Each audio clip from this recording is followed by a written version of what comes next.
नमस्कार मित्रांनो, रॉयल शेतकरीमध्ये सर्व शेतकरी बांधवांचं हार्दिक स्वागत आहे. तर शेतकरी मित्रांनो, आपण या व्हिडिओच्या माध्यमातून पाहणार आहोत की व्हिडिओला नक्की लाईक करा, शेअर करा आणि सबस्क्राईब करा. कारण की मित्रांनो, शेती संबंधित म्हणा, पीक विमा संदर्भात असेच नवनवीन व्हिडिओ येतात. तर व्हिडिओला नक्की लाईक करा, शेअर करा आणि सबस्क्राईब करा.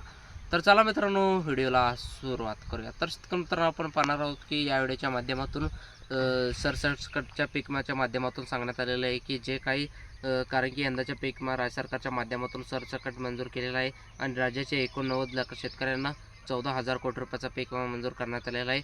आणि या शेतकऱ्यांचं जे काही सांगण्यात आलेलं आहे की 12% व्याजासह सांगण्यात आलेलं आहे की शिवराज चव्हाण यांच्या माध्यमातून सांगण्यात आलेलं आहे की जे काही जास्त नफा झालेला आहे तर त्या नफा वाटप करणाऱ्या कंपनीला शेतकरी बांधवांच्या खात्यामध्ये जमा होणार आहे.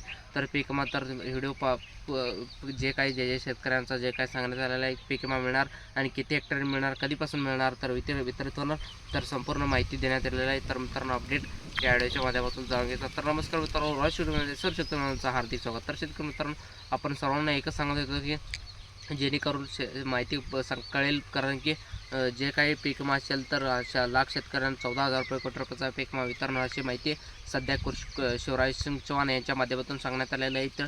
तर आपण माहिती देण्यात आलेलं आहे की आकडेवारी करण्यात आलेलं आहे की जे काही यासाठी ज्याच्यामध्ये पहिला जिल्हा आहे बीड जिल्हा आणि बीड जिल्ह्यातील शेतकऱ्यांना 87 महसूल मंडळामध्ये हा पीक विमा मंजूर होणार आहे.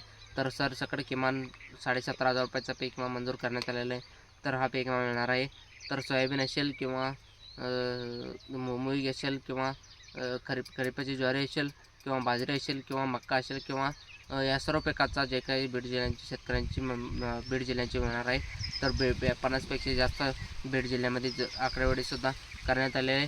तर अहिल्यानगर सोलापूर जिल्हा आणि अहिल्यानगर जिल्ह्यामध्ये जे काही सोलापूर जिल्हा हत्तीमारी सांगण्यात आलेलं आहे. तर अहिल्यानगर सोलापूर जिल्ह्यामध्ये सुद्धा मोठ्या प्रमाणामध्ये नुकसान झालेलं आहे. तर या जिल्ह्यामध्ये उमटत करण्यात आलेलं आहे की यामुळे जिल्ह्यामध्ये सुद्धा जास्त मंडळांचे शेतकऱ्यांचं जे काही सांगण्यात आलेलं आहे तर जास्त शेतकऱ्यांचं सरसकट पीक विमाचं मिळणार आहे.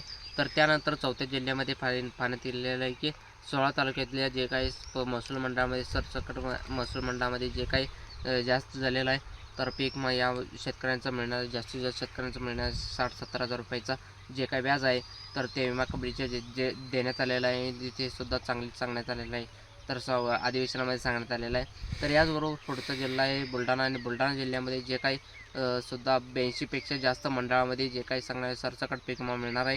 तर त्यामुळे सुद्धा हा सुद्धा सोयाबीन असेल तर मूग असेल आणि बाजरी असेल, कांदा असेल किंवा मका असेल किंवा या सर्व पिकांचं जे काही सांगण्यात आलेलं आहे तर त्या सर्व पिकांचं जे काही धाराशिव जिल्हा असेल, धाराशिव जिल्ह्यामध्ये जे काही आकडेवारी करण्यात आलेलं आहे तर आकडेवारी यवतमाळ जिल्ह्यामध्ये जे काही सांगण्यात आलेलं आहे तर ते मोठ्या प्रमाणामध्ये पीक विमा सांगण्यात आलेलं आहे की नुकसानीच्या जे अमुक जिल्ह्यामध्ये जे काही सांगण्यात आलेलं आहे तर ते याच्यामध्ये माहिती जे सर्वप्रथम ते सांगण्यात आलेलं आहे. तर मित्रांनो, व्हिडिओ नक्की लाईक करा, शेअर करा आणि सबस्क्राईब करा. पुढच्या व्हिडिओ जय हिंद, जय महाराष्ट्र.